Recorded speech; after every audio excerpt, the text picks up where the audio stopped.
Assalamu alaikum. I, Fazal Hanan, with my fellows Harun Shehzada and Laiba Babar.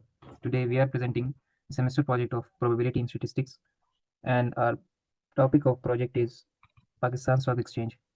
So हमने Pakistan Stock Exchange data select किया है, which plays a pivotal role in financial landscape of Pakistan, serving as a hub of trading equities and other financial instruments. The project aims to analyze historical stock data from Pakistan Stock Exchange, focusing on key financial all the steps here, which includes data acquisition, data pre-processing and data cleaning, data exploratory data analysis, feature engineering, risk assessment, and the objective is understanding the data, in which we have covered 3 steps in it. The first one is data exploration, जिसमें हम overall data को explore करते हैं. हमारे पास data में overall about 7 columns थे, 7 variables जिनमें से date, price, open price, high, low, volume and percentage change था. इसमें हम structure को ऑब्जर्व करते हैं एंड फर्स्ट साइड में हम जो पोटेंशियल इनसाइट्स इससे निकाल सकते हैं उसको हम निकालने की कोशिश की हमने यहाँ पे. देन डेटा वेलिडेशन, हमारे पास फर्स्ट स्टेप जो था, हमारा जो सोर्स हमने सिलेक्ट किया है डेटा को डाउनलोड करने में, डेटा वो याहू फाइनेंस से हमने डेटा सिलेक्ट किया है और ओवरऑल डेटा ये हमारा 2010 टू अप टू डेट हमारा डेटा है. और याहू फाइनेंस को सब पाकिस्तान स्टॉक एक्सचेंज और दुनिया की जितनी भी स्टॉक्स है तो उसके लिए एक वैलिड सोर्स मानते हैं कि ये हमारे पास काफ़ी वैलिड डेटा प्रोवाइड करता है. देन डेटा क्वालिटी हमारे पास इंश्योर करेंगे हम कि एरर्स, मिसिंग वैल्यूज़ और डेटा इंटीग्रिटी हम उसको एड्रेस करेंगे और उसको इंश्योर. प्रोसेसिंग एंड क्लीनिंग में हमने डेटा टाइप्स फर्स्ट जो हमारे पास था, डेट का फॉर्मेट हमने सेट किया. देन उसके बाद वॉल्यूम को हैंडल किया. वॉल्यूम में हमारे पास मिसिंग वैल्यूज़ थी, उसको हमने टैकल किया. और जो डेटा टाइप उसका था तो उसको हमने सेट किया. देन परसेंटेज चेंज, हमारे पास एक कॉलम जो था उसमें परसेंटेज साइन था तो उसको हमने टैकल किया, जो कि हमारे पास आगे उसमें मतलब आ सकता है. हमने उसका डेटा टाइप इंश्योर किया और सही किया. डेटा एनालिसिस ईडीए, इसमें बेसिकली हमारे पास 3 स्टेप्स होते हैं: descriptive statistics, data visualization and correlation analysis. तो जब हम डेटा को एनालाइज करेंगे, प्राइस ट्रेंड ओवर टाइम का ग्राफ हमारे पास ट्रेंड डाउन शो हो रहा है.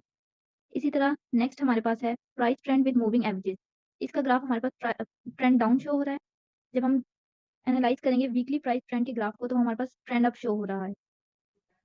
डेली प्राइस फ्लक्चुएशन के ग्राफ को जब हम एनालाइज कर रहे हैं तो उसमें हमारे पास अनसर्टेनिटी शो हो रही है. इसी तरह नेक्स्ट हमारे पास है correlation, price versus change percent. ये हमारे पास इसका ग्राफ शो हो रहा है. Okay, let's move toward the feature engineering.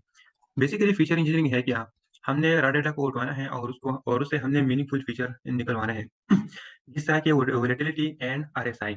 और दूसरी तरफ हमने ये सिलेक्शन करना है और उसके बाद हमने इसको ट्रांसफॉर्म करना है. जैसा कि हम देख सकते हैं, एक फीचर इंजीनियरिंग में आता है वोलेटिलिटी ऑफ स्टॉक प्राइसेस. ये बेसिकली क्या है?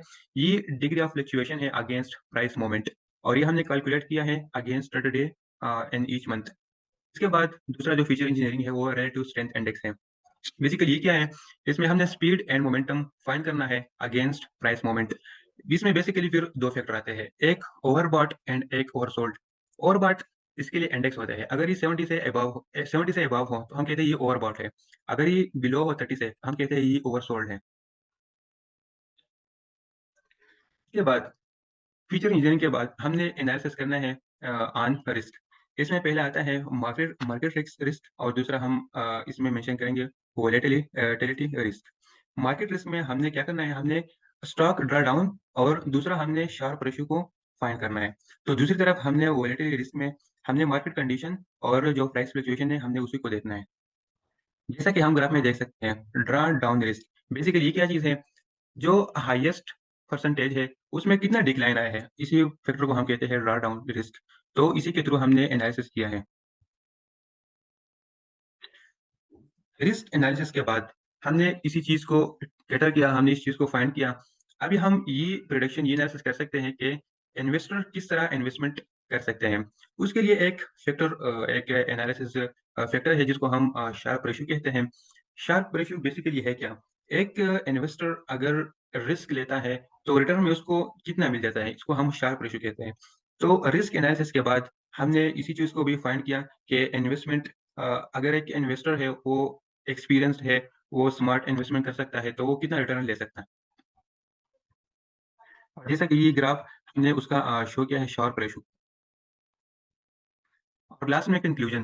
तो हमने डिफरेंट चीज़ को कैटर किया, जैसे प्राइस ट्रेंड को हमने फाइंड किया, वॉल्यूम कोरिलेशन को हमने फाइंड किया, इसी तरह हमने मूविंग एवरेजेस को हमने फाइंड किया, हमने रिस्क एनालिसिस किए, हमने जो मार्केट फ्लक्चुएशन, ये हम से सारा ये पाकिस्तान जो स्टॉक एक्सचेंज है उसको हमने एनालिसिस किया है, और ये सारे जो वेरिएबल है, ये सारे जो फैक्टर है, हमने इसको कैटर किए हैं। क्या तो ये हमारे पाकिस्तान स्टॉक एक्सचेंज का डैशबोर्ड है, जिसमें हमने सारी स्टोरी टेलिंग की है। इसमें हमने फ़िल्टर लगवाए, हम year wise, quarter wise, monthly wise और डेली वाइज़ हम फ़िल्टर लगवा सकते हैं, और हम डिफरेंट ट्रेंड शो करवा सकते हैं।